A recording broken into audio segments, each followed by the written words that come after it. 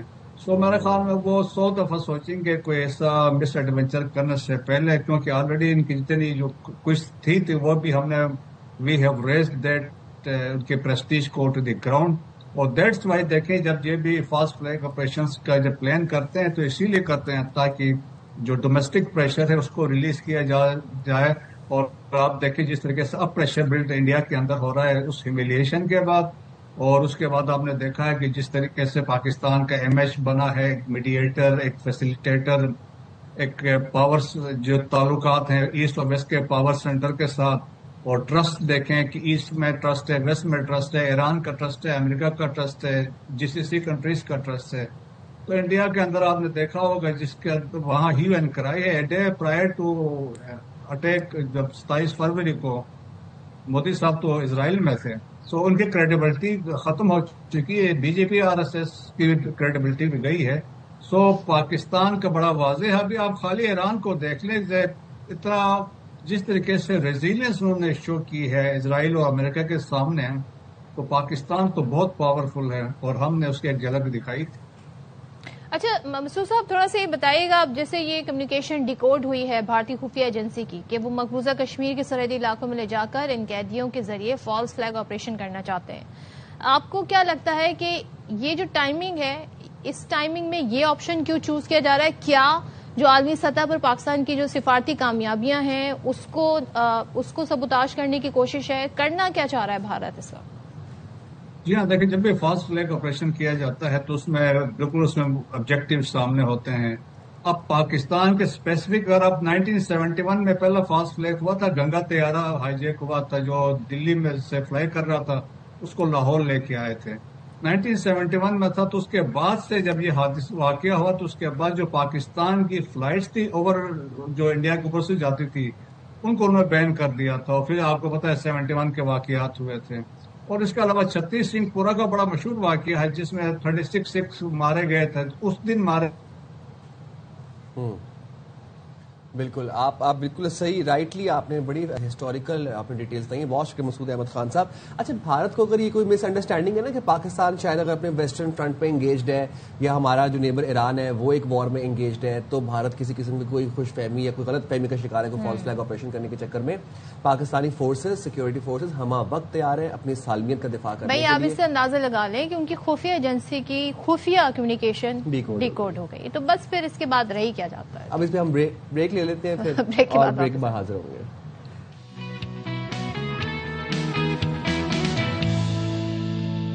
Welcome back once again. اور ہم ذرا سندھ میں بات کریں کیونکہ یہاں پر ایک مسئلہ ہے جو کہ حل ہو سکتا ہے. ایسی کوئی راکٹ سائنس نہیں ہے کیونکہ اس پر قابو پایا جا سکتا ہے مگر قابو نہیں پایا جا رہا ہے. وہ ہے جی کتے کے کاٹے کا مسئلہ.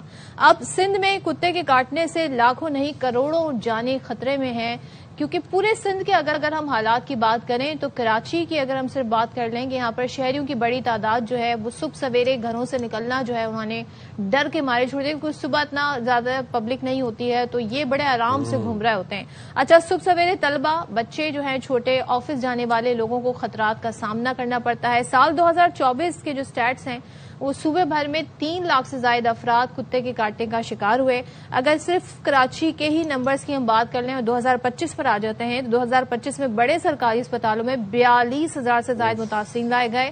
بعض اسپتالوں میں صورتحال یہ تھی کہ روزانہ 35 سے 45 افراد جو ہے وہ اس وجہ سے لائے جاتے تھے اور پھر علاج کے لیے یہ پہنچ رہے تھے. 2026 کے آغاز میں آج یہ 31 تاریخ مارچ کی خطرے کی گھنٹی اور تیز ہو گئی ہے یعنی کہ 2026 میں شہر قائد میں اب تک 29,000 کیسز سامنے اور سب سے تشویشناک پہلو ریبیز جیسی مہلک بیماری سے ہونے والی اموات ہیں.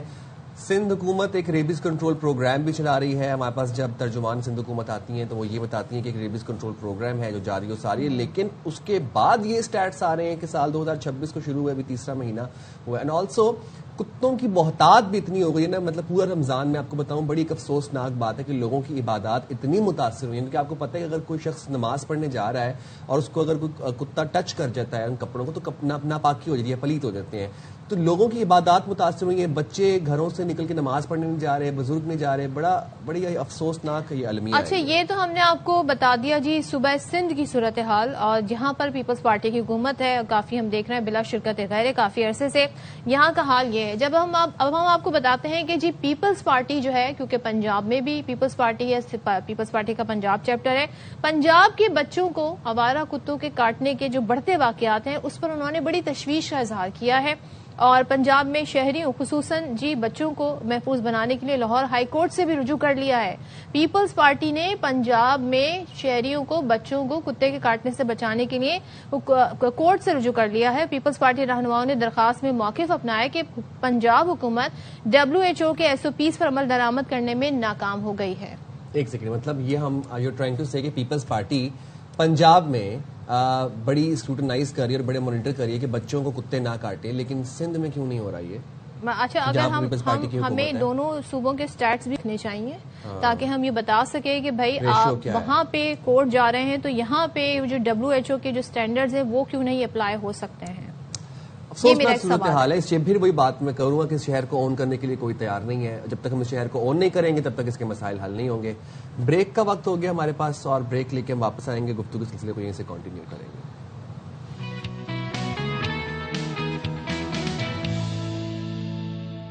السلام علیکم ویلکم بیک ٹو باخبر سویرا. امید کرتے ہیں آپ کو دن کا آغاز بہت خوشگوار ہوا ہوگا. اب جو میں آپ کو خبر بتانے جا رہا ہوں شاید بچے تھوڑے سے خفا ہوں اس خبر سے یا تھوڑا سا ان کا دل بھی ٹوٹے کیونکہ سندھ بھر کے تعلیمی اداروں میں تعطیلات 31 مارچ کو ختم ہو جائے گی. کل مارچ بھی ختم ہو رہا ہے. تھینک گاڈ کہ مارچ کا مہینہ بھی ختم ہو رہا ہے ورنہ یہ مہینہ تو ختم ہی نہیں ہو کے دے رہا تھا. آج بھی 31 تاریخ ہے بفور گوئنگ ٹو بچہ ایشو یعنی کہ جو ان کے اسکول کا ایشو ہے. بھائی آپ یہ دیکھیں اس مہینے ہم ورلڈ کپ سے باہر ہو گئے. ورلڈ کپ تھا T20 بھول گئے آپ لوگ سب. پھر رمضان المبارک کا مہینہ پھر عید پھر جنگ شروع ہوئی اور جنگ ابھی بھی جاری ہے. پھر پیٹرول پرائس بڑھ گئے طوفان بھی آ گیا کراچی میں جی وہ پتہ نہیں سردی بھی آ گئی اور گرمی بھی ہو گئی ژالہ باری بھی ہو گئی. جنگ ہو کے ختم بھی ہونے والی ہے لیکن مارچ ختم نہیں ہو رہا. پیٹرول 55 روپے مہنگا ہو گیا. انفلیشن اتنی ہو گئی. کہیں پہ LNG ختم ہو گئی کہیں پہ پیٹرول ختم ہو گیا لیکن مارچ نہیں ختم ہو رہا. کہیں پہ پیسے 2 دفعہ ختم ہو گئے لیکن مارچ ختم نہیں ہو رہا.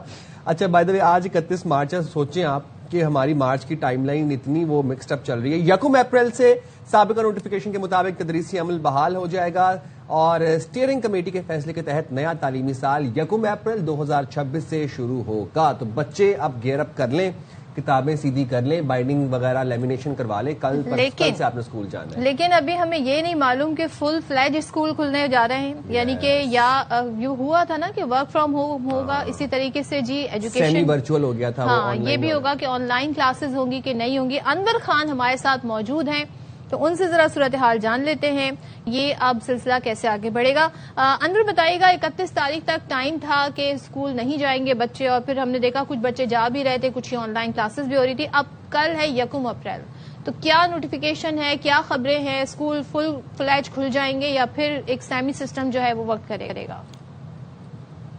جی دیکھیں, آپ نے گفتگو کے آغاز کے اندر طویل ترین مارچ کے مہینے کا ذکر کیا. جی بالکل, ابھی بھی دیکھیں تقریباً 10 ہو رہے ہیں اور ابھی بھی مارچ کا مہینہ ختم ہونے میں کم و بیش 12 گھنٹے کا جو ہے ایک وقفہ باقی ہے. تو اب گفتگو پہ آتے ہیں دوبارہ اس مارچ کے مہینے کے بعد. تو اصل صورتحال یہ ہے کہ 31 مارچ کو جو ہے وہ محکمہ تعلیم کے جاری کردہ 11 مارچ کے نوٹیفیکیشن کے مطابق اسکول اور سندھ بھر کے تعلیمی اداروں کے اندر تعطیلات کا شیڈول جو ہے وہ ختم ہو جائے گا, جبکہ محکمہ تعلیم کی جو اسٹیئرنگ کمیٹی ہے, اسٹیئرنگ کمیٹی کے کیلنڈر کے مطابق 1 اپریل 2026 سے صوبہ سندھ کے اندر نئے تعلیمی سال کا آغاز بھی ہو جائے گا. تو اس طرح یہ بالکل بآسانی کہا جا سکتا ہے کہ صوبہ سندھ کے اندر تعلیمی عمل مکمل طور پر بحال ہو جائے گا. تاہم اس کے ساتھ ساتھ اب محکمہ تعلیم کے حکام سے جب ہماری بات ہوئی تھی تو ان کا کہنا یہ تھا کہ ان کی اولین ترجیح فزیکل کلاسز ہیں, اور اگر بات کی جائے گی اسمارٹ لاک ڈاؤن کی تو اس کے حوالے سے جو ہے وفاقی حکومت کی جو پالیسی ہوگی اس کے اوپر عمل پیرا ہوں گے. تاہم صوبہ پنجاب کے اندر 5 دن فزیکل کلاسز کی صورتحال سامنے آ چکی ہے. تو اب اس بات کے واضح اور قوی تر امکانات ہیں کہ صوبہ سندھ کے اندر بھی تمام کی تمام کلاسیں آن لائن کے بجائے فزیکلی کو ترجیح دی جائے گی. سندھ کابینہ کا اجلاس بھی, اور سندھ کابینہ کے اجلاس کے اندر محکمہ تعلیم کے حکام کے مطابق آج اس صورتحال کے حوالے سے بالکل واضح شیڈول کا اعلان کر دیا جائے گا. اور محکمہ تعلیم کے حکام نے بالکل واضح اور ٹوٹوک انداز کے اندر یہ بتایا ہے کہ اولین ترجیح کے اندر فزیکل کلاسز ہی شامل ہیں. اور اس کے ساتھ ساتھ جامعات کی بات کی جائے گی تو جامعہ کراچی نے جو ہے البتہ اس صورتحال کو مد نظر رکھا ہے. جامعہ کراچی کے اندر پیر اور جمعرات کے دن صبح 9 سے شام 5 بجے تک مارننگ کی کلاسیں ہوں گی. اس کے ساتھ ساتھ بقیہ دنوں کے اندر آن لائن کلاسز کے سلسلے کو برقرار رکھنے کا فیصلہ کیا گیا. اس طرح شام کی جو کلاسز ہوں گی جامعہ کراچی میں وہ 3:30 سے 3:30 بجے شروع ہوں گی اور رات 9 بجے ختم ہوں گی.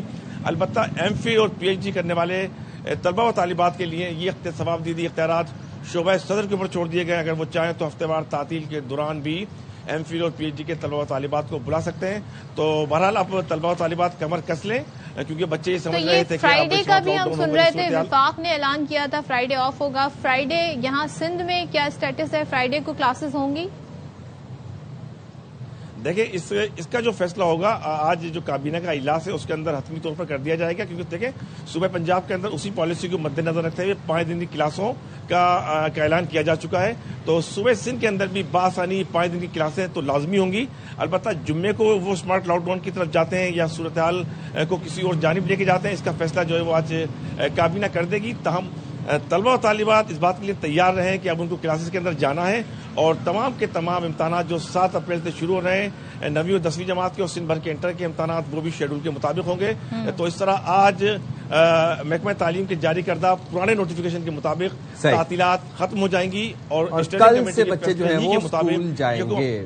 رائٹ, بہت شکریہ انور خان, آپ ہمیں اپڈیٹ کر رہے تھے. تو بچے ہو جائیں تیار, جو ہوم ورک جنہوں نے نہیں کیا تھا نا وہ ہوم ورک اپنا سارا کر لیں. اچھا کل 1 اپریل ہے, 1 اپریل, وچ مینس کہ اپریل فول والا مذاق میرے ساتھ تو کوئی نہ کرے. Be very careful. نو بھائی, میرے ساتھ میری لائف آلریڈی ایک مذاق ہے, تو یہ مذاق کوئی نہ کرے پلیز. اپریل فول والا اس طرح کی حرکت نہ کرے. کوئی تنگ نہیں کرے گا, ابھی میک شیور کہ آپ کو کوئی تنگ. یس یس پلیز, یہ کوئی اپریل فول نہیں ہے اس سال, بس ختم. جتنا ٹراما ہم نے اس سال کے آغاز میں برداشت کر لیا نا, اس کے بعد اپریل فول کا ٹراما آپ لوگوں سے بھی درخواست ہے, دیکھیں چھوٹا موٹا مذاق اپنی جگہ, لیکن ایسے کوئی مذاق نہ کیجیے گا اپریل فول کے نام پہ جو کہ لوگوں کے لیے کسی بھی قسم کی پریشانی کا باعث بنو, یا وہ ہرٹ ہو یا انہیں ایک دم سے صدمہ ہو. تو پلیز ڈونٹ ڈو اٹ. یہ صرف ایک ایسے ہی لوگ کرتے ہیں, تو یہ نہ کیجیے گا. بہرحال مارچ جو ہے فائنلی آج 31 مارچ ہے. مجھے یاد آ گیا کشمیری چوڑیاں بھی آئی تھیں.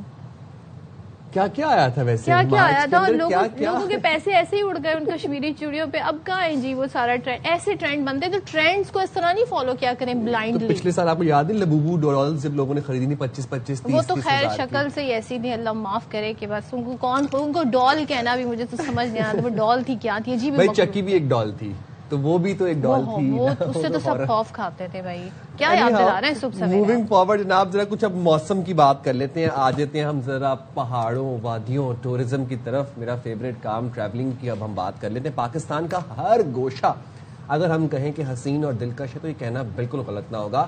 اب عالمی سطح پر اس کی سیاحتی خوبصورتی, پاکستان کی جو سیاحتی خوبصورتی ہے اس کو ایک نئی پہچان ملی. یہ آپ منظر دیکھیں, اور جو آپ نے موسم کی بات کہی, اتنا خوبصورت ہے ہمارا پاکستان, ہمارا پیارا پاکستان. یہ ہمارا ملک ہے, دھرتی ہماری. آپ یہ دیکھیں یہاں سارے موسم ہیں, اور اس وقت جو موسم شروع ہوا ہے نا, یہ جو مہینہ آتا ہے بہار کے بعد کا, تھوڑی سی گرمی کے آنے سے پہلے سے, یہ بڑا دل فریب موسم ہوتا ہے. اس موسم میں اگر آپ لوگ جانا چاہتے ہیں کہیں پر گھومنے پھرنے ناردرن ایریاز میں, ایسے علاقوں میں, تو بڑی آئیڈیل کی ٹائمنگ ہے. دیکھیں آج کل نا ایک بڑا انفارچونیٹلی ایک عجیب سا ٹرینڈ بن گیا کہ آپ نے ملک سے باہر ٹریول کریں گے تو پتہ نہیں وہ بہت کوئی فلیکس ہو جائے گا. آپ پہلے اپنا ملک تو دیکھیں, آپ کا ملک اتنا خوبصورت ہے. آپ گلگت دیکھیں, آپ جا کے اسکردو دیکھیں, آپ کے پی والی سائڈ ایکسپلور, آپ کشمیر دیکھیں یار. مطلب اگر آپ نے ارنگ کیل نہیں دیکھا اپنی زندگی میں تو آپ بہت میجر مسنگ کر, آپ کو فومو ہونا چاہیے. بالکل جناب. تو حکومت پاکستان کے گرین پارک ٹورزم پروگرام کے تحت ملک میں سیاحت کے فروغ کے لیے اہم اقدامات کیے جا رہے ہیں, جن کے اثرات ہمیں واضح طور پہ دکھ بھی رہے ہیں. تو گزشتہ سال پاکستان میں 10 لاکھ سے زائد بین الاقوامی سیاح آئے, جو پچھلے برسوں کے مقابلے میں 800% اضافہ ہے. اور عالمی میڈیا اداروں جن میں BBC اور CNN شامل ہیں, انہوں نے جی گلگت بلتستان کو دنیا کے سر فہرست 25 جو سیاحتی مقامات انہوں نے سلیکٹ کیے کہ دنیا کے کون سے بہترین 25 مقامات ہیں, اس میں شامل کیا, جس سے پاکستان کی خوبصورتی کی بین الاقوامی سطح پر بھی تعریف ہو رہی ہے. اور مزید ہم دیکھ رہے ہیں سیاحوں کو اب سہولیات دینے کی, فیسلٹیز دینے پر بہت فوکس کیا جا رہا ہے, اور ویزے کا عمل بھی جو ہے کافی آسان بنایا گیا ہے. بالکل. اچھا GB کی میں آپ کو خاص بات بتاؤں, GB میں انفراسٹرکچر آپ کو زبردست ملے گا, سڑکیں صاف ستھری کشادہ, پھر ان سڑکوں پر ٹریول کرنے کا آپ کو بڑا مزہ آئے گا کیونکہ آپ کے ارد گرد پہاڑ, حسین وادیاں. اچھا پھر GB میں آپ کو سیفٹی کا کوئی ایشو نہیں ہے, سیف اینڈ سیکیور وہاں پہ آپ ٹریول آپ گھوم سکتے ہیں, وہاں پہ کوئی اس طرح کے مسائل آپ کو نہیں ہوتے. تو GB اٹ سیلف ایک بہت خوبصورت علاقہ. گفتگو کر لیتے ہیں, ہمارے ساتھ موجود ہیں Aftab Rana, MD Pakistan tourism development corporation. بہت شکریہ آفتاب صاحب, آپ نے پروگرام کے لیے وقت نکالا. گزشتہ سال پاکستان میں ریکارڈ 10 لاکھ غیر ملکی سیاح آئے. اس میں سب سے زیادہ جو اضافہ تھا وہ کس خطے میں ہوا, کس سائڈ پہ, کس علاقے میں سب سے زیادہ ہم نے دیکھا کہ ٹریفک آئی ٹورسٹ کی؟ شکریہ صاحب ٹورزم پہ بات کرنے کے لیے انوائٹ کرنے کا. یقیناً پاکستان میں جو سیاحت کی صنعت ہے وہ بہت تیزی کے ساتھ ابھی ترقی کر رہی ہے, خاص طور پہ 2020 کے بعد جب کووڈ میں ہمیں شدید مشکلات کا سامنا کرنا پڑا. اس کے بعد سے مسلسل کوششیں ہو رہی تھی کہ کس طرح پاکستان میں غیر ملکی سیاحوں کے اعتماد کو بحال کیا جائے, اور ان مسلسل کوششوں کی وجہ سے, جس میں کہ ہمارے تمام سٹیک ہولڈرز کا بہت اہم کردار ہے, PTDC, گرین ٹورزم, ہمارے صوبائی ٹورزم کے ادارے اور پرائیویٹ سیکٹر کے سب مل کے کاوشیں کر رہے تھے, جس کے نتیجے میں آج دوبارہ پاکستان میں غیر ملکی سیاحوں کی آمد آپ کو بڑی تعداد میں دیکھنے کے لیے مل رہی ہے. اور اس کا جو سب سے بڑا امپیکٹ ہے, جیسے کہ آپ نے خود بھی بات کی, گلگت بلتستان کا علاقہ اور خاص طور پہ خیبر پختونخوا کے پہاڑی علاقے, یہ وہ علاقے ہیں جہاں پہ سب سے بڑی تعداد میں غیر ملکی سیاحوں نے وزٹ کیا. لیکن ساتھ ہی ساتھ ہمارے پنجاب کے اور صوبہ سندھ کے بھی جو تاریخی مقامات ہیں ان میں بھی بڑی تعداد میں غیر ملکی سیاح آئے, خاص طور پہ لاہور کے اندر. آپ کو پتہ ہے اس بار بہت سارے فیسٹیولز بھی ہو رہے تھے, اس بار بسنت کے فیسٹیول میں بہت بڑا کراؤڈ پل کیا. سندھ میں خاص طور کے اوپر موہنجو داڑو, تھٹا, مکلی, یہ تاریخی مقامات غیر ملکی سیاحوں کی توجہ کا مرکز رہے ہیں. اور کسی حد تک ابھی ہم یہ بھی دیکھ رہے ہیں کہ بلوچستان کے علاقوں میں بھی آلدو وہاں کچھ سیکورٹی کے ایشوز ہیں, لیکن بہت دلچسپی ہے غیر ملکی سیاحوں کے ساحلی مقامات کو وزٹ کرنے میں بھی. تو ہمیں اکراس دا کنٹری ہر ملک کے حصے میں بہت اچھا رسپانس ملا ہے. اچھا ران صاحب, مجھے بتائیے گا, جب برطانوی میڈیا جو ہے, خاص طور پہ امریکی میڈیا کی بات کریں, BBC ہو گیا, CNN ہو گیا, وہ ہمارے کسی بھی علاقے کو یہاں پر جیسے کہ گلگت بلتستان کو ہوا ہے ٹاپ 25 سیاحتی مقامات میں شامل کریں, تو ظاہر ہے اس طرح جب سلیکشن ہوتی ہے تو اس میں پھر ساری چیزیں دیکھی جاتی ہیں, فیسلٹیز کو بھی دیکھا جا سکتا ہے, جانا کتنا آسان ہے, ویزے کا حصول کتنا آسان ہے, ان تمام تر چیزوں کو مد نظر رکھ کر لوگوں کو پھر بتایا جاتا ہے کہ آپ ان پلیسز پر جا سکتے ہیں. تو آپ ذرا ہمیں تھوڑا سا آئیڈیا دیجیے گا کہ کیا کیا ریسنٹلی یہاں پر لوگوں کو فیسیلیٹیٹ کرنے کے لیے ہوا ہے, کیا کیا نئی نئی چیزیں بنی ہیں. جی صدف, بالکل جو پاکستان میں آپ نے دیکھا کہ گزشتہ کم از کم 10 سال کے اندر ایک مسلسل عمل جاری ہے پاکستان کے اندر سیاحتی خدمات کو بہتر کرنے کے لیے, اور انٹرنیشنل میڈیا کا ریکگنائز کرنا, بی بی سی یا CNN کا اور دیگر اداروں کا بھی, یہ اس بات کا ثبوت ہے کہ وہ اس چیز کو بڑے غور سے دیکھ بھی رہے ہیں اور ریکگنائز بھی کر رہے ہیں. خاص طور کے اندر اس وقت بھی پاکستان کے اندر ٹوریزم انفراسٹرکچر کے بہت سارے نئے پروجیکٹ کے اوپر کام ہو رہا ہے. کچھ پروجیکٹ کمپلیٹ ہو چکے ہیں, اور سب سے جو بڑا فوکس ہے اس وقت گورنمنٹ کا وہ روڈ انفراسٹرکچر کو امپروو کرنا ہے. خاص طور پہ وہ علاقے جہاں پہ سیاحوں کی تعداد زیادہ جاتی ہے, جیسے کہ گلگت بلتستان, آزاد کشمیر اور ہمارے خیبر پختونخوا کے علاقے ہیں. یہ پہاڑی علاقے بھی ہیں, یہاں پہ چیلنج بھی بہت سارے ہیں انفراسٹرکچر کے حوالے سے. تو اس وقت بہت بھرپور جو ترجیح ہے حکومت کی وہ روڈ انفراسٹرکچر کو امپروو کرنے پہ ہے. ساتھ ہی ساتھ جو ایئر کنیکٹیوٹی ہے اس علاقے کی, خاص طور پہ آپ نے دیکھا ہوگا گزشتہ کچھ سالوں میں جو اسکردو کو لنک کیا گیا ہے کراچی لاہور کے ساتھ, اس سے ایک بہت بڑی تعداد میں سیاحوں کو آسانی پیدا ہو گئی ہے کہ وہ 1 سے 1.5-2 گھنٹے کی فلائٹ لے کے کراچی جیسی جگہ سے بھی بہت آسانی سے اسکردو پہنچ جاتے ہیں اور اپنی چھٹیاں انجوائے کر سکتے ہیں. تو ایئر کنیکٹیوٹی, روڈ کنیکٹیوٹی سب سے ترجیحی ہے. اور دوسری سائڈ کے اوپر ہم پرائیویٹ سیکٹر کے ساتھ مل کے پرائیویٹ انویسٹمنٹ کے ذریعے جو ہوٹل اور دوسرا انفراسٹرکچر ہے سہولیات کا, اس کو بہتر کرنے کے لیے بڑی تیزی کے ساتھ کام کر رہے ہیں. اور گزشتہ 10 سالوں میں بہت سارے نئے چین ہوٹل بھی ڈیولپ ہوئے ان علاقوں میں, جس سے ابھی بورڈنگ لاجنگ کی سہولیات بہت اچھی ہو گئی ہیں. اور ساتھ ہی ساتھ پھر ہم how can we forget adventure sports, جس طریقے سے ایڈونچر سپورٹس کو فروغ دیا جا رہا ہے ان تمام تر سیاحتی علاقوں میں. Out standing job. اچھا, اگلے 5 سالوں میں حکومت کا کیا پلان ہے ٹورزم سیکٹر ہے اس کو ایکسپینڈ کرنے کے حوالے سے؟ جی بالکل صاحب, اس وقت وفاقی حکومت کی اور صوبائی حکومتوں کی بہت ترجیحی بنیادوں کے اوپر سیاحت کو فروغ دینے کی اسٹریٹجی ہے. اور حالیہ دنوں میں ہم اس وقت ایک پاکستان کا نیا ٹورزم پالیسی فریم ورک ابھی ڈیولپ کیا گیا ہے تمام اسٹیک ہولڈرز کے ساتھ مشاورت کر کے. وہ ابھی وفاقی حکومت کو پیش کیا گیا ہے, جس کے تحت ہم 11 ایسے کی پلرز کے اوپر کام کریں گے جو پاکستان کی سیاحت کی صنعت کو مستحکم کریں گے. اس وقت پاکستان میں جو سیاحت کی صنعت ہے وہ تقریباً 5.6% نیشنل GDP میں کنٹریبیوٹ کرتی ہے, اور اگلے 5 سال میں ہمارا ٹارگٹ یہ ہے کہ ہم اس کنٹریبیوشن کو GDP کے اندر 10% تک لے جائیں گے. اور خاص طور کے اندر جو اس وقت ہمارا جو ٹوٹل اکانومی ہے ٹورزم سیکٹر کی, جو کہ تقریباً 6 کھرب کے برابر ہے, اس کو ہمیں 10 کھرب تک لے کے جانا ہے, اور 1.7 ملین تقریباً نئے جابز کریٹ کرنا ہے تاکہ روزگار کے مواقع جو ہیں وہ ٹورزم سیکٹر کے اندر بڑھ سکیں. ساتھ ہی ساتھ جو پرائیویٹ سیکٹر کی انویسٹمنٹ ہے اس کو فروغ دینے کے لیے بھی کافی سارے اقدامات پرپوز کیے گئے ہیں. تو یہ ایک بڑا ہی جامع منصوبہ ہے جو 11 نکات پہ مشتمل ہے, اور حکومت انشاءاللہ جلدی اس کو وفاقی سطح کے اوپر جب پاس کر دے گی تو اس کی امپلیمنٹیشن سے آپ دیکھیں گے ایک بہت بڑی آپ کو تبدیلی نظر آئے گی سیاحت کے شعبے کے پاکستان کی معیشت کے اندر کنٹریبیوشن میں. ٹھیک ہے, تھینک یو سو مچ آفتاب رانا صاحب. بڑا زبردست طریقے سے پاکستان اس حوالے سے آگے بڑھ رہا ہے ٹورزم ڈپارٹمنٹ میں ہم, اور یہ آپ نے مناظر بھی دیکھے ہمارا پیارا خوبصورت پاکستان, اور اس میں جو سہولیات دی جا رہی ہیں, ایک پورٹل بھی بنایا گیا ہے, اس کے ذریعے آپ کو سہولیات بھی دی جا رہی ہیں. تو بہت کچھ ہے جو آپ نے جا کر ایکسپلور کرنا ہے. بالکل ایسی ہے. اچھا, لیکن موسمیاتی تبدیلیوں سے آپ کو پتا ہے کہ پاکستان بہت حد تک متاثر ہو چکا ہے اور ہر روز ہو رہا ہے. اس میں گورنمنٹل سطح کے اوپر بھی بہت سے اسٹیپ جو لیے جا سکتے ہیں, انڈیویجولی بھی ہم بہت کچھ کر سکتے ہیں. خیبر پختونخوا میں آپ یہ دیکھیں کہ بارش زحمت بن گئی ہے, موسلادھار بارش نے تباہی پھیلائی. حادثات میں 17 افراد جاں بحق ہوئے ہیں اور 25 سے زائد افراد زخمی ہیں. مختلف علاقوں میں مکانات کی چھتیں گر گئیں, 3 بچیوں سمیت 5 افراد لقمہ اجل بنے ہیں. اچھا, پھر بنوں, لکی مروت, نوشہرہ میں چھتیں گریں اور دیواریں گرنے سے 8 بچوں سمیت 9 افراد جان سے گئے. اچھا, کچھ اس طرح کے حالات ہم اسلام آباد اور راولپنڈی میں بھی دیکھ رہے ہیں کہ بارش نے موسم تو بڑا پر خوشگوار کر دیا ہے, اور سوات اور چترال کے پہاڑوں پر برف باری کی وجہ سے وہ جو سردی جس کو سب سمجھ رہے تھے کہ اب تو گرمی کا سیزن آ رہا ہے, تو وہ کہتے ہیں نا جاتی سردی, وہ لوٹ آئی ہے. اب محکمہ موسمیات نے ایک پریڈکشن کی ہے کراچی کے حوالے سے, ذرا وہ بھی بتا دیتے ہیں کہ 2 اپریل سے یعنی پرسوں سے کراچی سمیت ملک بھر میں گرج چمک کے ساتھ موسلادھار بارش کی پیش گوئی ہے. اور اس دوران آندھی اور ژالہ باری بھی ہو سکتی ہے. آپ حیران نہیں ہے کہ کتنا کلائمیٹ چینج ہوا ہے, کتنا موسم چینج ہوا ہے کہ کراچی میں مارچ اپریل کے مہینے میں آپ ژالہ باری کے بارے میں سن رہے ہیں کہ وہ بھی ہو سکتی ہے. اچھا, اور لاسٹ ایئر سے لے کر اب تک, سیلاب والے سیزن مانسون سے لے کر اب تک آپ دیکھیں کہ ہم ریپیٹڈلی ایک ٹرم یوز کر رہے ہیں یالہ باری, یالہ باری. اب وہ ہم بارش سے کم ہوتا ہوتا آہستہ آہستہ بات اب یالہ باری پہ چلی گئی ہے.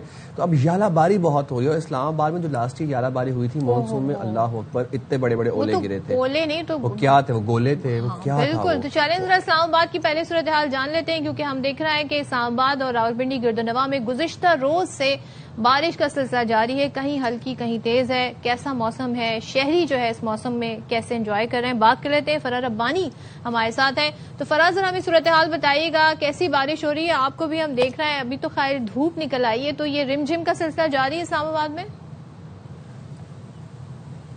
اچھا صدف, کل تو بڑا خطرناک موسم ہو گیا تھا کہ صبح سے بارش کا سلسلہ شروع ہوا جو رات گئے تک جاری رہا. اس دوران بارش کبھی تیز ہو جاتی تھی, کبھی ہلکی ہو جاتی تھی, ساتھ ہی ساتھ آندھی اور طوفان نے جو ہے وہ بڑا خطرناک ایک منظر بنا دیا تھا. اس کے بعد یہ ہوا کہ شام کے ٹائم میں دن کے ٹائم رات کا سما ہو گیا کہ بالکل سب طرف اندھیرا چھا گیا. صرف بارش تھی, اندھیرا تھا اور آندھی چل رہی تھی, اور اس میں بیچارے شہری جو اسلام آباد کے وہ پھنس گئے تھے. مطلب کہنا تو نہیں چاہیے, لیکن بارش جو ہے وہ رحمت سے کم زحمت زیادہ ہو گئی تھی کہ جو گاڑیوں پر, جو بائکس پر ٹریول کر رہے تھے, افراد و شدید مشکل کا شکار ہو گئے کہ کسی کو کچھ نظر نہیں آ رہا. لوگوں نے اپنی گاڑیاں, اپنی بائک سائڈ پر پارک کر دی تھی, تو وہ ایک کافی ڈینجر سچویشن ہوگی. خیر اس کے بعد یہ ہوا کہ وہ موسم تھوڑا سا بہتر ہوا, لیکن بادلوں کی جو گھن گرج تھی اس نے بھی شہر میں خاصا خوف و ہراس پھیلا دیا. اسی طرح جب محکمہ موسمیات نے پیش گوئی کی کہ یہ بارش کا سلسلہ بھی مزید جاری رہے گا تو تھوڑی سی اور پریشانی بڑھ گئی. اس کے بعد انہوں نے یہ بھی کہا کہ نہ صرف بارش ہوگی بلکہ گرج چمک کے ساتھ بارش ہوگی. ایسا ہی ہوا. اس کے بعد شام کے اوقات میں اسلام آباد میں جو ہے اولے بھی پڑے, جیسے آپ نے بتایا وہ گولے سے تو تھوڑے چھوٹے تھے لیکن گولی کے سائز کے ضرور تھے, کہ وہ بنٹے کے سائز کے اولے تھے. تو شہری تھوڑے سے پریشان بھی ہو کہ خدا نہ خاصا کوئی نقصان نہ ہو جائے, جیسا پچھلے کچھ عرصہ پہلے بارش ہوئی تھی اور اولے پڑے تھے اس کی وجہ سے ہوا. لیکن اللہ کا شکر ایسا کچھ نہیں ہوا. ساتھ ہی ساتھ پھر محکمہ موسمیات نے بھی تھوڑا سا ڈرایا اور این ڈی ایم اے نے بھی الرٹ جاری کیا کہ بارش کے بعد جو ہے سچویشن تھوڑی خراب ہو سکتی ہے. انہوں نے کہا کہ ندی نالوں میں طغیانی آنے کا خدشہ ہے. پھر ساتھ ہی ساتھ یہ کہا گیا کہ درختوں سے محفوظ رہا جائے. ساتھ ہی ساتھ یہ بھی بتایا گیا کہ جو بل بورڈ, سائن بورڈز ہیں, ایسی عمارتیں ہیں جو کہ کمزور عمارتیں ہیں یا انڈر کنسٹرکشن ہیں, ان سے محفوظ رہا جا سکے. اسلام آباد میں اوور آل سچویشن تو یہ رہی کہ بارش ہوئی تو تھوڑی سی پریشانی ہوئی, لیکن جیسے ہی بارش رکی تو موسم تھوڑا بہتر ہوا. آج کی اگر بات کریں تو صبح ٹیمپریچر تھا 12 ڈگری سینٹی گریڈ, لیکن اس وقت سورج صحیح چمک رہا ہے. 22 ڈگری سینٹی گریڈ اس وقت ٹیمپریچر ہے. لیکن محکمہ موسمیات کی جانب سے یہ بھی کہا گیا کہ بارشوں کا یہ سلسلہ ابھی تھما نہیں ہے. جیسے مارچ ختم نہیں ہو رہا ویسے بارشیں بھی ختم نہیں ہو رہی, لیکن یہ ہے کہ جب بارش آتی ہے تو پھر ہم دیکھتے ہیں کہ کیا موسم بھی اچھا ہو جاتا ہے. بہت شکریہ فرار ربانی اپڈیٹ کرنے کے لیے. کہتے تھے کہ اور چل گئے سب کو دیکھیں, سب یہ اسلام آباد میں بھی سب کہہ رہے ہیں کہ مارچ کا مہینہ ختم نہیں ہو جائے گا. ختم کیا بات ہے ایسی. آپ کو ذرا مان صحرا کے کچھ نظارے دکھاتے جہاں پر میدانی علاقوں میں بارش کا سلسلہ وقفے سے جاری ہے. کاغان ویلی کیا خوبصورت مناظر پیش کر رہی ہے, تو ہمارے نمائندے طاہر شہزاد انولی ہمیں اپڈیٹ کریں گے موسم کی صورتحال سے. جی بالکل, گزشتہ دور سے مانسہرہ کے میدانی علاقوں میں وقفے سے بارش کا سلسلہ جو ہے اس وقت بھی بدستور جاری ہے. جبکہ بالائی علاقوں کی بات کی جائے تو کاغان ویلی کے جو علاقے ہیں, سیاحتی مقامات نرام, بٹکنڈی اور بابو سٹاپ, وہاں پہ ہلکی ہلکی برف باری کا سلسلہ بھی بدستور جاری ہے, جس کی وجہ سے بالائی علاقوں کا موسم جو ہے وہ انتہائی سرد ہونا شروع ہو چکے ہیں. صبح کے اوقات اور رات کے اوقات میں میدانی علاقوں کا موسم جو ہے وہ بھی سرد ہونے شروع ہو چکے ہیں. آپ کو یہ بتا چلوں کہ کافی دنوں سے جو ہے مانسہرہ کے میدانی علاقوں میں جو ہے موسم گرم ہو چکا تھا, تبدیل ہو چکا تھا. تاہم بارشوں کا یہ سلسلہ جو شروع ہوا ہے اس کے ساتھ ساتھ موسم انتہائی خوشگوار ہوتا جا رہا ہے. محکمہ موسمیات کی جانب سے یہ بھی بتایا گیا ہے کہ آئندہ 4 روز تک جو ہے یوں ہی وقفے وقفے سے بارش, جبکہ بالائی علاقوں میں برف باری کا سلسلہ جاری رہے گا. بارشوں جو میدانی علاقوں کے بعض مقامات پر جو ندی نالے ہیں وہاں پہ طغیانی بھی ہے, اور ضلعی انتظامیہ کی جانب سے یہ بھی ہائی الرٹ جاری کر رکھا گیا ہے کہ جو ندی نالے اور بالائی علاقوں میں سفر کرنے سے گریز کیا جائے, اور جہاں لینڈ سلائڈنگ ہے اور جہاں پانی کا بہاؤ زیادہ ہے وہاں بھی جانے سے گریز کیا جائے. بھائی مانسہرہ کے منظر دیکھیں, کتنی گرینری ماشاءاللہ. تو ایسے میں ہم سوات کی کیسے بات نہیں کریں. سوات کے جو بالائی علاقے ہیں اس میں حالیہ برف باری نے پورے خطے میں سفیدی یعنی کہ سفید چادر اوڑھی ہے, اور موسم ذرا سرد وہاں پر ہو گیا ہے, جبکہ وادی کے دلکش مناظر ہیں. سیاح اب یہاں پر کھینچے چلے آ رہے ہیں. تو ہمیں یہاں سے رپورٹ کر رہے ہیں شہزاد عالم, ان سے جانتے ہیں. جی شہزاد. آج چوتھے روز بھی سوات کے میدانی علاقوں میں وقفے سے بارش، جبکہ بالائی علاقوں ماہوڈن، کالام اور دیگر علاقوں میں برف باری کا سلسلہ بدستور جاری ہے، جس کے باعث جاتی سردی لوٹ آئی ہے اور جو ملک بھر کے گرم علاقوں کے شہروں کے ستائے ہوئے سیاح ہیں، انہوں نے خوبصورت وادی سوات کا رخ کر لیا اور انہوں نے بالائی سوات، ملم جبہ، کالام، بحرین، مدین، ماہوڈن اور دیگر علاقوں میں ڈیرے ڈال لیا اور وہاں پر خوب انجوائے کر رہے ہیں، اور خاص کر جو خواتین اور بچے وہ لائیو سنو پال کے مزے لوٹ رہے ہیں۔ بالائی علاقوں میں ہونے والی برف باری کے بعد بالائی سوات میں ہر سو سفیدی چھا گئے اور بالائی علاقوں کی رونقوں میں اضافہ ہو گیا۔ محکمہ موسمیات کے مطابق حالیہ جو بارش اور برف باری کا سلسلہ شروع ہو چکا ہے، یہ آئندہ 48 گھنٹوں تک جاری رہے گا اور موسم بھی نہایت ہی سرد رہے گا۔ مارچ کے مہینے میں لائیو سنو پال اور بالائی علاقوں میں ہونے والی برف باری تو جو سیاح آ رہے ہیں وہ خوش نظر آ رہے ہیں اور وہ ملک بھر کے سیاحوں کو دعوت دے رہے کہ وہ آئے اور یہاں پر لائیو سنو پال کے مزے اٹھائے۔ کیا بات، دل کر رہا ہے کہ بس ہم یہاں پر سوات میں ہوں، چائے پکوڑے ہوں ساتھ میں، اور بس ہم ابھی بھی پکوڑے، ابھی تو پورا مہینہ پکوڑے رمضان میں جو سوات میں پہاڑوں کے درمیان بیٹھ کے ہلکی ہلکی دھند میں انجوائے کرنے کا مزہ آتا نا پکوڑے۔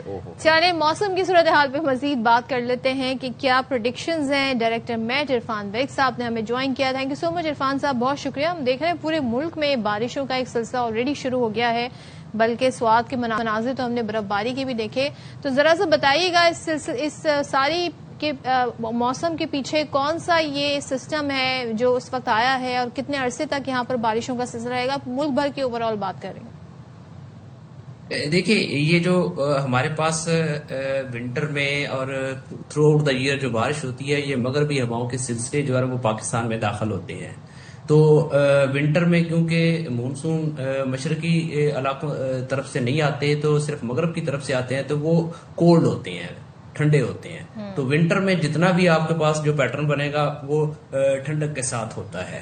تو اسی طرح یہ جو سپرنگ میں ابھی جو بارشیں ہو رہی ہیں، یہ مغربی ہواؤں کے سلسلے جو ہے یہ میڈیٹرانین سی میں بنتے ہیں اور ادھر سے موو کر کے یہ مشرق کی طرف آتے ہیں، پہلے عراق، ایران، افغانستان، یہاں سے ہوتے ہوئے پھر جو ہے نا وہ ہمارے پاس آتے ہیں۔ تو یہ ایک سلسلہ تھا جو کہ آج رات گزشتہ جو رات گزری ہے اور آج دوپہر تک جو ہے یہ بالائی جو ہمارے شمالی علاقہ جات ہوں گے یہاں سے بھی نکل جائے گا۔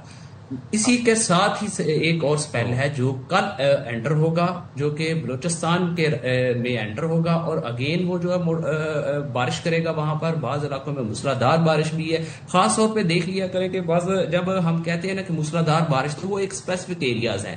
اب جو بلوچستان میں جو موسلادھار بارش ہوگی وہ شمال مشرقی علاقے خاص طور پہ ہوں گے، جس میں بارکھان، جعفر آباد، نصیر آباد، اس کے علاوہ لورا لائی، یوب اور اس کے ساتھ ملحقہ کوہستان جو ہے ڈی جی خان کے ہل ٹورنٹس ہیں، جہاں پر ہم موسلادھار بارش ایکسپیکٹ کر رہے ہیں، جس سے جو ہے نا وہ ندی نالوں میں ان علاقوں میں طغیانی آ سکتی ہے۔ باقی علاقوں کی بات نہیں کر رہے ہیں۔ جو پنجاب کے جو میدانی علاقے ہوں گے وہاں پر جو ہے وہ بادل رہیں گے، بارش بھی ہے آندھی کے ساتھ، اور اس میں ژالہ باری بھی متوقع ہے۔ خاص طور پہ ساؤتھ پنجاب کے جو علاقے ہیں ان میں کیونکہ گندم کی کاشت جو ہے وہ کٹائی بھی کسی علاقے میں چل رہی ہوگی، تو ان لوگوں کو ہم کہتے ہیں کہ وہ احتیاط کریں۔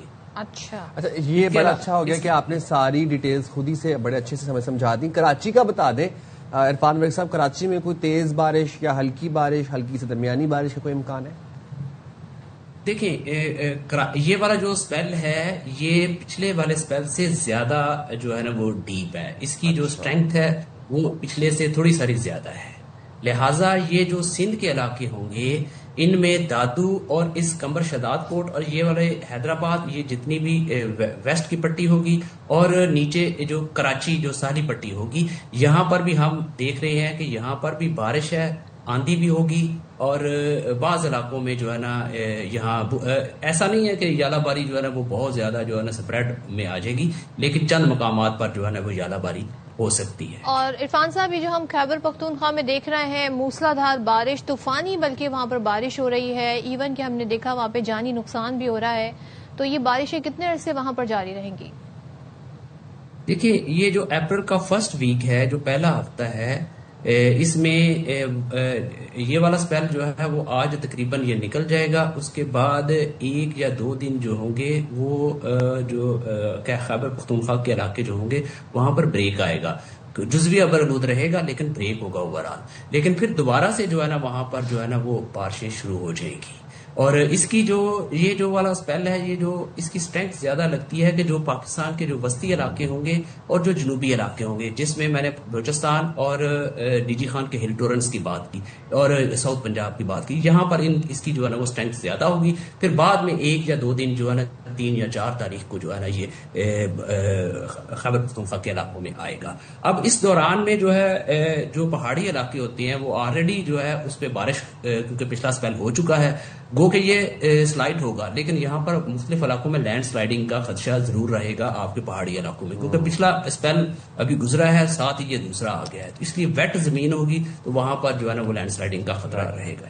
بہت شکریہ عرفان بھائی صاحب, آپ نے بڑے اچھے ساری تفصیلات سے آگاہ کر دیا. یعنی کہ بارشوں کا سلسلہ بس شروع ہی ہو گیا, اب شروع ہو گیا ہے. اب پھر یہ وہی بات ہے نا کہ یہ پری مونسون سمجھے اس کو یا کیا سمجھے اس کو, یہ تو بڑا ایک ایشو ہے. لیکن کے پی کے جہاں پہ ہم بات کر رہے ہیں وہاں پہ کے پی کے بالائی اضلاع میں ہم دیکھ رہے ہیں کہ گلیشیائی جھیلوں کے پھٹنے کا خدشہ ہے, گلوف جسے کہتے ہیں. پی ڈی ایم اے نے 5 حساس اضلاع کی انتظامیہ کو الرٹ جاری کر دیا ہے. نواب شیر ہمارے ساتھ موجود ہے, ہم اس حوالے سے اپڈیٹ کریں گے. نواب بتائیے گا کون کون سی جھیلوں میں یہ گلوف کا خدشہ موجود ہے؟ جی نواب شیر. جی نواب شیر بتائے گا کے پی کے بالائی اضلاع میں گلیشیائی جھیلوں کے پھٹنے کا خدشہ موجود ہے. پی ڈی ایم اے نے کیا اس حوالے سے الرٹ جاری کیا ہے؟ چلے نواب شیر کی آواز ہم تک نہیں پہنچ پا رہی. آپ کو بتاتے ہیں کہ پی ڈی ایم اے کا یہ کہنا ہے کہ شدید بارشوں کے باعث اپر چترال, لوئر چترال, اپر دیر, سوات اور اپر کوہستان میں گلیشیئرز پگھلنے کا امکان ہے. فلیش فلڈ اور لینڈ سلائڈنگ کا خدشہ ہے. ضلع انتظامیہ ہنگامی اقدامات اور پیش کی تیاریاں کرے. پی ڈی ایم اے نے فوری وارننگ سسٹم کو فعال رکھنے, خطرے سے 2-4 علاقوں میں انخلاء سے متعلق مشقیں کرانے اور انخلاء مراکز فعال رکھنے کی تاکید کی ہے. پی ڈی ایم اے نے ریسکیو اور ایمرجنسی سروسز کے عملے کو ہر وقت تیار رہنے کا حکم دیتے ہوئے ضروری مشینری اور آلات پہلے سے تعینات کرنے کی ہدایت بھی کی ہے. چلے جی یہاں پر لیتے ہیں بریک اور اس بریک کے بعد واپس آتے ہیں.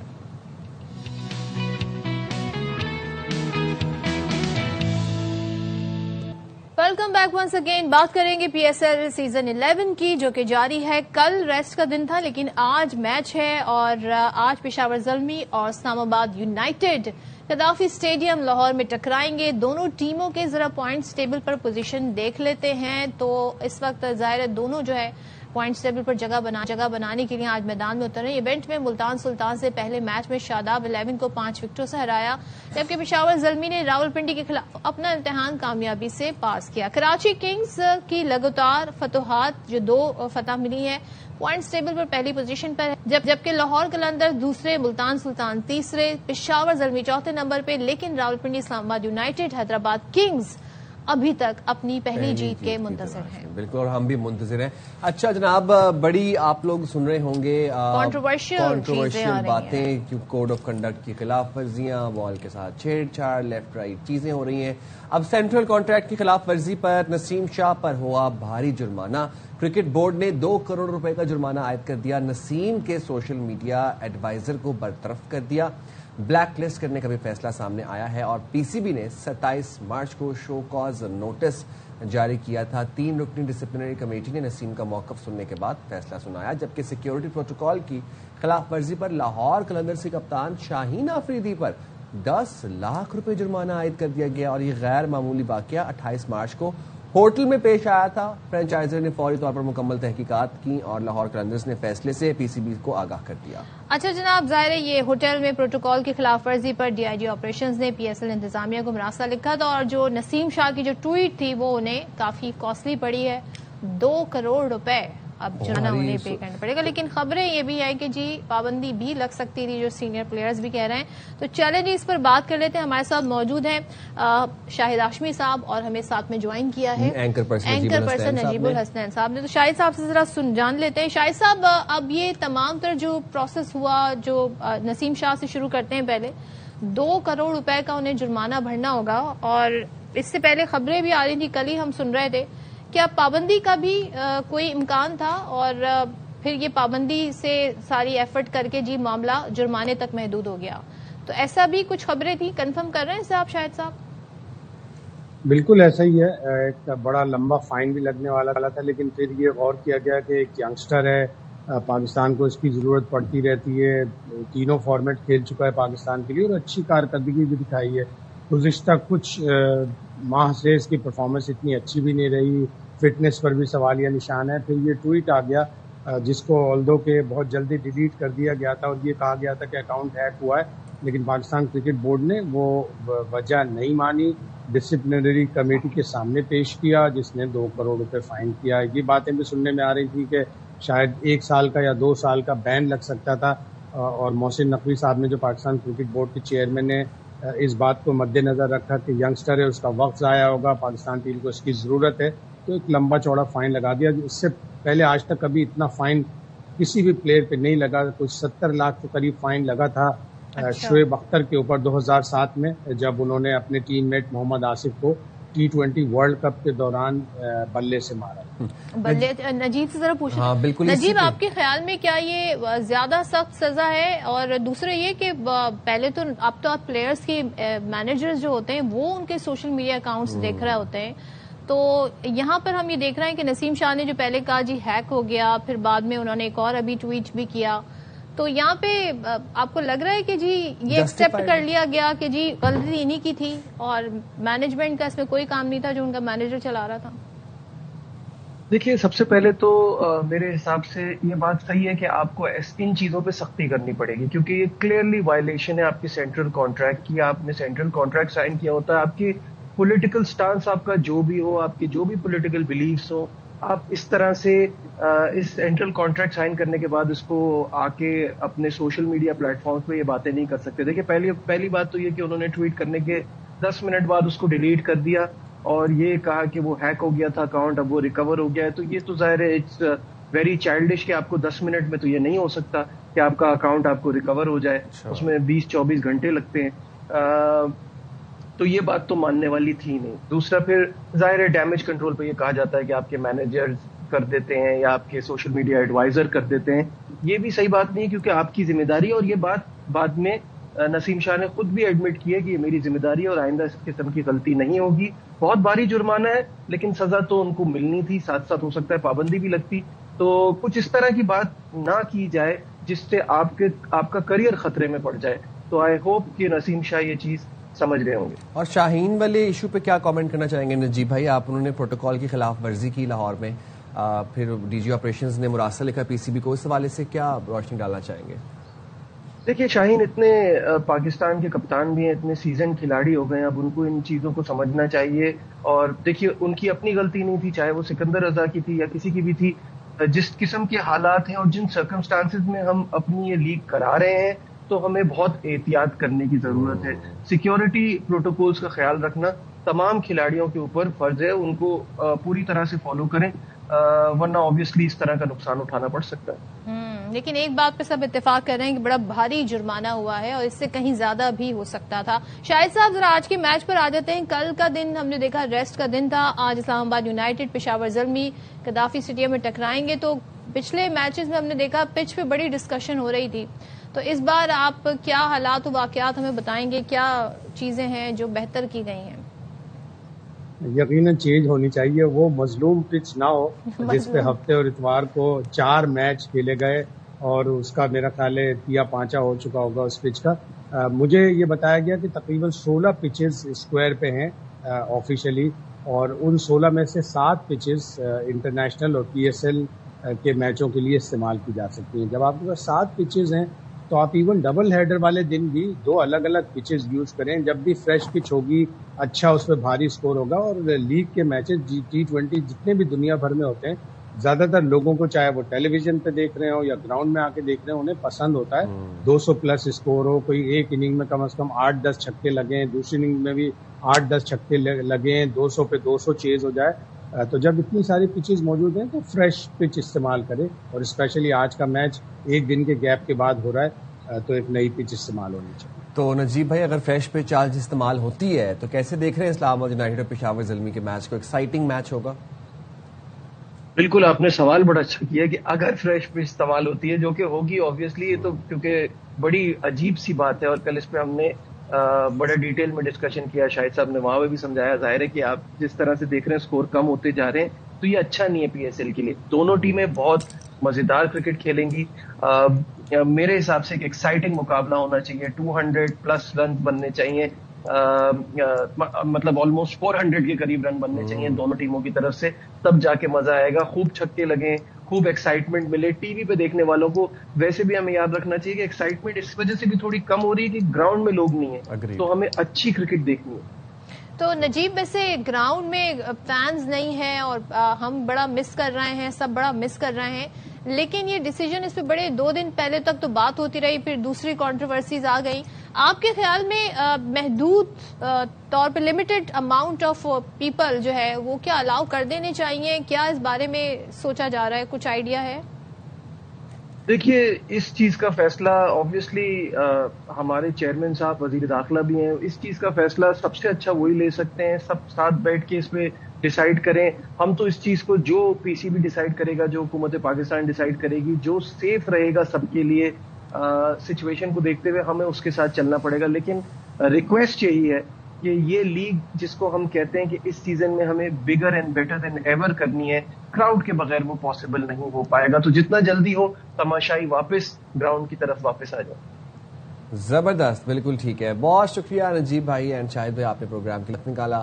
اچھا مجھے لگتا ہے کہ نا وہ جو پی ایس ایل کی ایک ایکسائٹمنٹ، ایک تھرل ہوتا ہے نا، ایک ہائپ ہوتی ہے، وہ اب ہم دیکھ رہے ہیں کہ وہ تھوڑا سا لیس ہے یا مسنگ ہے، کیونکہ شائقین آبویسلی ہم نہیں جا پا رہے گراؤنڈز میں. بٹ وی ہوپ کہ جنگ سچویشن جلدی سے ختم ہو تاکہ ہم جا کے بھائی میچ گراؤنڈ. بھائی آپ یہ دیکھیں کہ اس جنگ نے بہت ساری چیزوں کو متاثر کیا ہے. اگر ہم بات کریں کہ کراچی میں جس طرح سے ہمیں ٹریفک نظر آتا تھا، پیک آورز میں بھی ہمیں ویسے ٹریفک نہیں نظر آ رہا، بیکاز پیٹرول پرائز بڑھ گئے ہیں اور دیگر ایشوز ہیں. ایون عید پر بھی اس طرح خریداری نہیں ہو سکتی. ابھی آپ لوگ شام کو اگر جائیں بازار، آپ ذرا کبھی چکر لگائیں ایک ناظم آباد سے آپ صدر تک کا، آپ کو نظر آئے گا کہ بازار میں کوئی رونق نہیں ہے، سڑکوں پہ گاڑیاں نہیں ہیں. انفلیشن آپ دیکھیں 55 روپے کے بعد پھر ہائی آکٹین اتنا مہنگا ہوا، تو وہ اس طرح سے کاروبار نہیں چلتا ہوا نظر آ رہا ہمیں. ایک اپڈیٹ ہے پروگرام میں شامل کر لیتے ہیں. رینجرز کی کراچی کے علاقے شاہ لطیف ٹاؤن میں کارروائی ہوئی ہے اور کاکا گینگ کے 3 ملزمان جہاں زیب لونگ اور محمد منیر عرف ہنی کو گرفتار کر لیا گیا ہے. تو افضل خان ہمیں اس حوالے سے اپڈیٹ کریں گے. افضل بتائیے. دیکھیے اس حوالے سے ترجمان رینجرز کا کہنا ہے کہ ان ملزمان کو شاہ لطیف ٹاؤن میں ایک شادی ہال کے قریب سے اس وقت گرفتار کیا گیا جب وہ ایک شہری کے ساتھ لوٹ مار کر رہے تھے. اور ان ملزمان کے بارے میں جب تفتیش کی گئی ہے تو پتہ چلا کہ یہ شاہ لطیف ٹاؤن کے علاوہ منزل پمپ، اسپتال چورنگی، شہریار ٹاؤن، یونس چورنگی اور دیگر علاقوں میں بھی اپنے شہریوں کے ساتھ جو شہری ہیں ان کے ساتھ لوٹ مار کرتے تھے. اور یہ ملزمان فیکٹریوں میں ریکی بھی کرتے تھے تاکہ وہاں سے جو لوگ تنخواہ لے کے نکلتے تھے تو ان کو بھی یہ لوٹ کیا کرتے تھے. اس میں ایک ملزم ہے منیر جو جرائم پیشہ افراد کو کرائے پر موٹر سائیکل بھی فراہم کرتا تھا. اور ان کے جو دیگر ساتھی ہیں ان کی گرفتاری کے لیے کوششیں کی جا رہی ہیں اور ان ملزمان سے بھی اسلحہ ایمونیشن برآمد ہوا ہے اور انہیں مزید قانونی کارروائی کے لیے اب پولیس کے حوالے کر دیا گیا ہے. بہت شکریہ اپڈیٹ کرنے کے لیے. یہاں پر لیتے ہیں شارٹ بریک اور اس بریک کے بعد